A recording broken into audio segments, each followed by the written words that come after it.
Hi, welcome to another edition of The Dreams of Freedom. We're looking at America. We're looking at the history of America. And we're going back and we're finding some easily forgotten moments in history where we are reminded and reconnected to God's plan, His divine intervention, and perhaps that memory that the freedom that we have really is indeed a gift from God.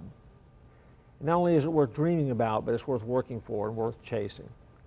April 19th, 1775, is a day that we could best say there was a shot that was heard around the world.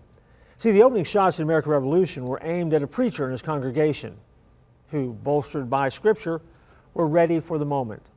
You don't hear about that very often in the history books. Jonas Clark preached in the village of Lexington, Massachusetts, with uncommon energy and zeal, as history remembers it. His voice extended far beyond the bounds of the meeting house and could be distinctly heard by those that were living in the neighborhood around him. In other words, from my Baptist roots, he had a big booming voice, needless to say. Many of his sermons lasted an hour. One of his public prayers one time went 2 hours. That's a little bit long, even for a preacher. But he preached Scripture, and he also talked about freedom. As tensions rose with Great Britain, Pastor Clark taught his church about personal, civil, and religious liberty. One historian wrote, long before it was certain that the quarrel must come to blows, he had so thoroughly indoctrinated his people with these great truths that no better spot on the continent could have been found for the revolution to begin. As the British occupied Boston, General Horatio Gates took out after Samuel Adams and John Hancock, who were sequestered in Pastor Clark's farmhouse. Later, on April 18th, Paul Revere galloped in with the news that the British were coming. Adams and Hancock turned to Clark and asked if the people of Lexington would stand up to the invaders. And the pastor of this church replied, I have trained them and prepared them for this very hour. They will fight and, if need be, die under the very shadow of the house of God. The village awoke, and the 70 or so men mustered at the church. As the sky turned from black to gray, hundreds of scarlet uniforms appeared. And for a moment, the two sides were frozen in silence. And then a gun fired, the shot that was heard around the world. And after the battle, 7 of Pastor Clark's members lay dead on the ground under the windows of the church, their innocent blood drenching the ground. The teachings of the pulpit of Lexington, it was said, caused the first blow to be struck for American independence.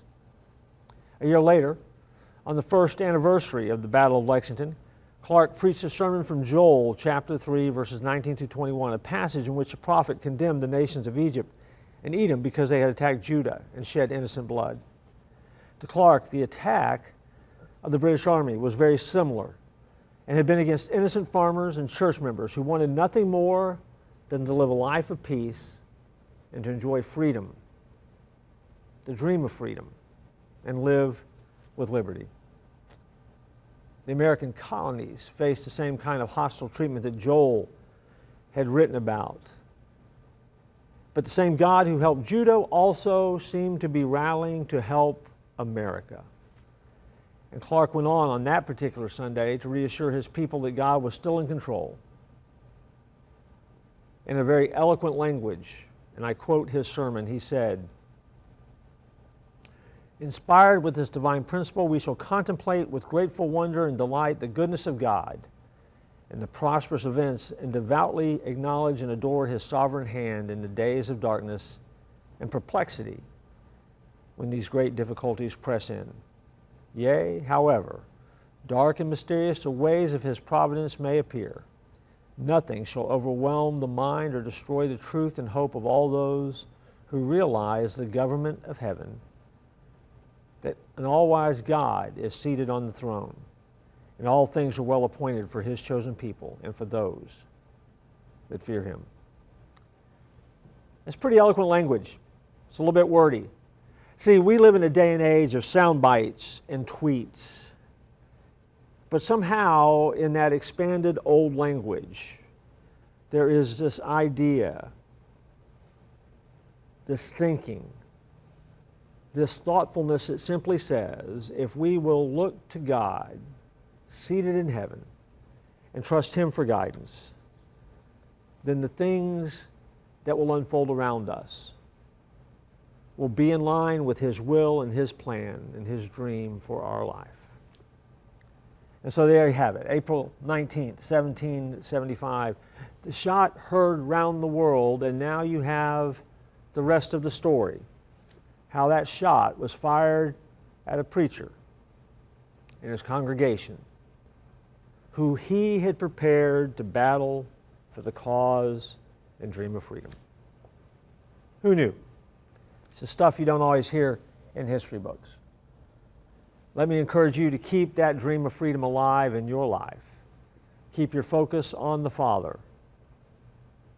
And may God bless us as we continue the journey He has called us to.